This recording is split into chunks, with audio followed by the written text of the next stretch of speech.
प्रश्न 13, निम्नलिखित में भुजाओं के कौन से समूह एक समकोण त्रिभुज बना सकते हैं? तो प्रश्न 13 का पहला है 2.5 सेंटीमीटर, 6.5 सेंटीमीटर, 6 सेंटीमीटर। तो कह रहा है कि निम्नलिखित में भुजाओं के कौन से समूह एक समकोण त्रिभुज बना सकते हैं? तो कौन से समूह एक समकोण त्रिभुज बना सकते हैं? तो समकोण त्रिभुज बनाने के लिए क्या जरूरी है? तो लंब का वर्ग जोड़ आधार का वर्ग बराबर कर्ण का वर्ग होना चाहिए। तो देखिए, सबसे बड़ा कर्ण होता है समकोण त्रिभुज में, सबसे बड़ा कर्ण होता है, कर्ण की लंबाई सबसे ज़्यादा होती है। तो सबसे बड़ा यहाँ पे कौन है? तो देखिए, सबसे बड़ा है 6.5। सबसे बड़ा कौन है यहाँ पे? 2.5 से बड़ा 6.5 है, और 6 से भी बड़ा है 6.5। तो 6.5 यहाँ पे सबसे बड़ा है। तो क्या करेंगे? 6.5 का वर्ग ज्ञात कर लेंगे। ठीक है, 6.5 का वर्ग, तो 65 का वर्ग कितना हो जाएगा? तो 65 गुना 65 करेंगे तो देखिए 5 × 5 = 25 और 7 × 6 = 42, यानी आ जाएगा 42.25। तो 65 का वर्ग हो जाएगा 4225। ठीक है, लेकिन यहाँ पे 6.5 है, तो इसलिए यहाँ पे दशमलव के बाद 1 अंक है, तो दशमलव के बाद 2 अंक होना चाहिए, क्योंकि गुना हो रहा है। 6.5 गुना 6.5, तो कितना आ जाएगा? 42.25। तो 6.5 का वर्ग हो गया 42.25। तो सबसे बड़ा जो है उसका पहले हम वर्ग ज्ञात कर लेंगे। अब जो बच गया, कौन कौन बच गया? 2.5 और 6। तो लिखेंगे और 2.5 का वर्ग जोड़ 6 का वर्ग। तो जो बच गया, देखिए सबसे बड़ा का वर्ग तो हम निकाल दिए हैं, तो कौन कौन बच गया? 2.5 और 6 बच गया। तो इन दोनों का वर्ग करके जोड़ेंगे, जो बच गया उसका वर्ग करके जोड़ देंगे, तो कितना आ जाएगा? तो 2.5 का वर्ग यानी 25 का वर्ग क्या हो जाएगा? 625, यानी 6.25। देखिए 25 का वर्ग होगा 625, लेकिन यहाँ दशमलव है, दशमलव के बाद 1 अंक है, तो दशमलव के बाद 2 अंक होना चाहिए, प्लस 6 का वर्ग हो जाएगा 36। 6 का वर्ग क्या होगा? 36। अब इसको जोड़ देंगे तो कितना आ जाएगा? तो 36 × 6 = 42, यानी 42.25। तो देखिए 42.25 यहाँ भी आया था, 6.5 का वर्ग है 42.25, यानी 42.25 को हम लिख सकते हैं 6.5 का वर्ग। ठीक है, तो देखिए 42.25 किसका वर्ग है? 6.5 का वर्ग है। तो इन दोनों को जोड़ने पर 2.5 का वर्ग जोड़ 6 का वर्ग करने पे कितना आ गया? 6.5 का वर्ग आ गया, यानी 42.25 आ गया। तो इसका मतलब है कि लंब का वर्ग जोड़ आधार का वर्ग बराबर क्या आ गया? कर्ण का वर्ग। देखिए, तो इन तीनों संख्याओं में पहला संख्या का वर्ग जोड़ दूसरा संख्या का वर्ग बराबर क्या आ गया? तीसरा संख्या का वर्ग। तो इसका मतलब हुआ कि इससे हम समकोण त्रिभुज बना सकते हैं, क्योंकि समकोण त्रिभुज में क्या होता है? लंब का वर्ग जोड़ आधार का वर्ग बराबर कर्ण का वर्ग। तो वही हुआ है यहाँ पे। देखिए, लंब का वर्ग जोड़ आधार का वर्ग बराबर कर्ण का वर्ग। देखिए 6.5 का वर्ग, तो 6.5 हो गया कर्ण। ठीक है, 6.5 क्या हो गया? कर्ण हो गया। 2.5 लंब हो गया और 6 हो गया आधार। तो देखिए कर्ण सबसे बड़ा होता है, और आधार और लंब में किसी को भी आधार और किसी को लंब हम कह सकते हैं। तो 6 को भी लंब कह देंगे, तो 6 को अगर लंब कहेंगे तो 2.5 आधार हो जाएगा, अगर 2.5 को लंब कहेंगे तो 6 आधार हो जाएगा। ठीक है, तो बस क्या करना है, जो सबसे बड़ा यहाँ पे संख्या है उसका वर्ग किसके बराबर होगा? तो पहला संख्या का वर्ग और दूसरा संख्या के वर्ग को जोड़ने पर वह आएगा। तो अगर इस तरह आ जाए, यानी बड़ा संख्या का वर्ग करने पे जो आया है और पहला और दूसरा संख्या का वर्ग करके जोड़ने पे अगर आ जाए तो इससे हम समकोण त्रिभुज बना सकते हैं। तो लिखेंगे इसका उत्तर होगा हाँ। इसका उत्तर में क्या लिखेंगे? तो उत्तर में लिखेंगे हाँ। इसका उत्तर होगा हाँ, यानी हम इससे एक समकोण त्रिभुज बना सकते हैं। तो इस तरह पहला हल करेंगे, प्रश्न 13 का पहला।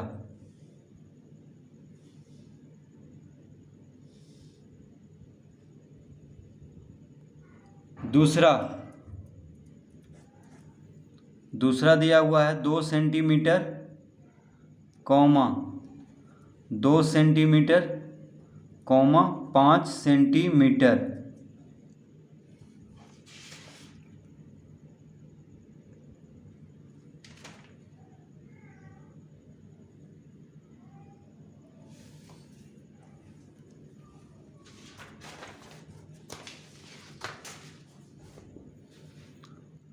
तो प्रश्न 13 का पहला में देखिए एक और चीज़ इसमें हमको लिखना है कि सबसे बड़ा भुजा कौन है? 6.5। तो कर्ण सबसे बड़ा होता है, यानी कर्ण का लंबाई आ गया 6.5। तो कर्ण के सामने समकोण होता है, यानी कर्ण जो भुजा है उसके सामने का कोण क्या होता है? समकोण होता है। तो हम लिख देंगे इसमें, इसका उत्तर तो हाँ होगा, यानी इससे हम त्रिभुज समकोण त्रिभुज बना सकते हैं। और लिख देंगे 6.5 सेंटीमीटर की भुजा के सामने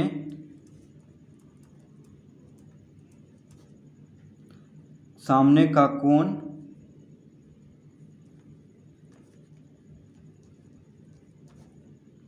समकोण होगा।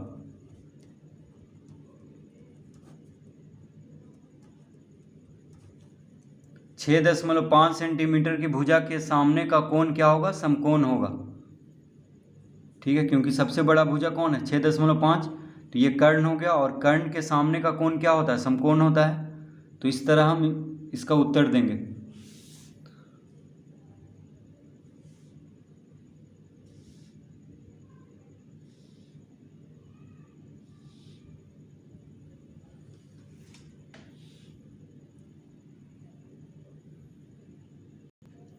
तो दूसरा में दिया हुआ है 2 सेंटीमीटर, 2 सेंटीमीटर और 5 सेंटीमीटर। ठीक है, तो सबसे बड़ा यहाँ पे कौन है? 5। तो 5 का वर्ग क्या होगा? 5 का वर्ग होगा 25। 5 का वर्ग क्या होगा? 25। तो सबसे बड़ा 5 है, यानी 5 का वर्ग निकाल लेंगे तो 25 आ जाएगा। अब जो बच गया, यानी 2 बच गया और 2 बच गया, तो इन दोनों का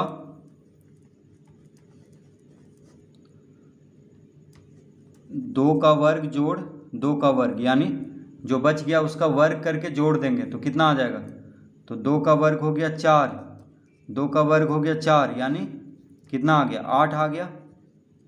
तो देखिए 5 का वर्ग 25 आया था, और इन दोनों के वर्ग करके जोड़ने पे 8 आ गया। तो इसका मतलब हुआ कि 2 का वर्ग जोड़ 2 का वर्ग बराबर नहीं है, किसके बराबर नहीं है? 5 का वर्ग के। तो पहला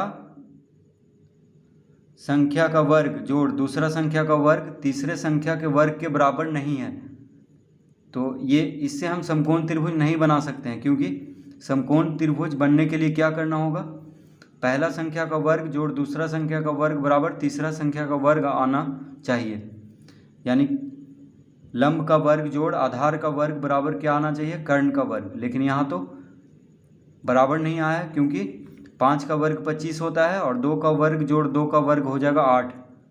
तो इससे हम समकोण त्रिभुज नहीं बना सकते हैं, इससे हम समकोण त्रिभुज नहीं बना सकते हैं। ठीक है, तो इसका उत्तर हम देंगे नहीं। इसका उत्तर क्या देंगे? नहीं। तीसरा में है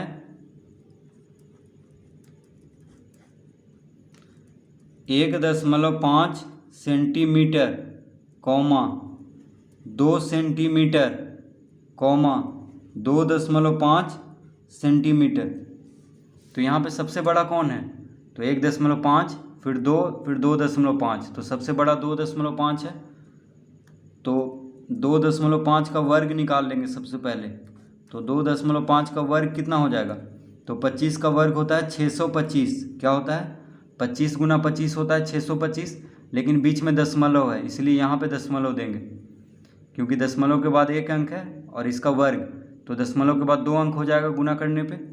तो 2.5 का वर्ग हो गया 6.25। ठीक है, 6.25। अब 2.5 का वर्ग तो हम ज्ञात कर लिए। अब जो दोनों बच गया इसका क्या करेंगे? तो लिखेंगे और 1.5 का वर्ग जोड़ 2 का वर्ग। देखिए अब जो बच गया उन दोनों का वर्ग करके जोड़ेंगे तो कितना आ जाएगा? तो 15 का वर्ग होता है 225। क्या होता है? 225। तो 1.5 का वर्ग हो जाएगा 2.25 प्लस 2 का वर्ग हो जाएगा 4। 2 का वर्ग क्या होगा? 4, यानी कितना आ गया? 6.25। 6.25। तो देखिए 6.25 यहाँ भी आया है। किसका वर्ग है? 2.5 का वर्ग है, तो बराबर लिख लेंगे 2.5 का वर्ग। यानी पहला संख्या का वर्ग जोड़ दूसरा संख्या का वर्ग करने पे तीसरा संख्या का वर्ग आ गया है। तो देखिए, तो समकोण त्रिभुज में क्या होता है?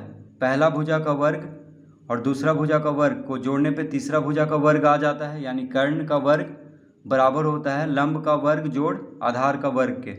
तो लंब का वर्ग जोड़ आधार का वर्ग बराबर क्या होता है? कर्ण का वर्ग। तो देखिए आ चुका है यहाँ पे, लंब का वर्ग जोड़ आधार का वर्ग बराबर क्या आ गया? कर्ण का वर्ग। तो 1.5 का वर्ग और 2 का वर्ग जोड़ने पे क्या आ गया? 2.5 का वर्ग, क्योंकि 2.5 का वर्ग क्या आया है? 6.25। और 1.5 का वर्ग जोड़ 2 का वर्ग बराबर क्या आ गया? देखिए 6.25, यानी 2.5 का वर्ग। ठीक है, तो इसका उत्तर हाँ होगा, यानी इससे हम समकोण त्रिभुज बना सकते हैं। इसका उत्तर क्या होगा? हाँ। तो क्या पूछ रहा था कि कौन से समूह एक समकोण त्रिभुज बना सकते हैं? तो देखिए इससे हम समकोण त्रिभुज बना सकते हैं, इसीलिए हाँ लिखेंगे, क्योंकि पहला भुजा का वर्ग जोड़ दूसरा भुजा का वर्ग बराबर क्या आ गया? तीसरा भुजा का वर्ग, यानी लंब का वर्ग जोड़ आधार का वर्ग बराबर कर्ण का वर्ग आ गया है यहाँ पे। ठीक है, अगर हम इसको आधार मान लें और इसको लंब मान लें तो आधार का वर्ग जोड़ लंब का वर्ग क्या होता है? कर्ण का वर्ग। देखिए आ चुका है, यानी 1.5 का वर्ग जोड़ 2 का वर्ग बराबर कितना आ जाएगा? 6.25, जो कि है 2.5 का वर्ग। ठीक है, तो इसमें हम लिख देंगे, क्या लिखेंगे? और तो कॉमा दे देंगे, तो लिखेंगे 2.5 सेंटीमीटर की भुजा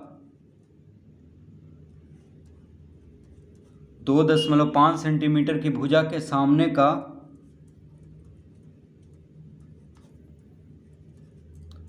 का कोण समकोण होगा। तो ये कैसे हो गया? देखिए सबसे बड़ा भुजा यहाँ पे कौन है? 2.5 है, तो सबसे बड़ा भुजा है यानी कर्ण है। कर्ण सबसे बड़ा भुजा होता है समकोण त्रिभुज में, तो कर्ण के सामने का कोण समकोण होता है। ठीक है, कर्ण के सामने का कोण क्या होता है? समकोण होता है। तो सबसे बड़ा भुजा है यहाँ पे 2.5, तो 2.5 सेंटीमीटर की भुजा के सामने का कोण क्या होगा? समकोण होगा। तो इसका उत्तर हम इस तरह से देंगे। तो प्रश्न 3 इस तरह से हल करेंगे, प्रश्न 13 का 3।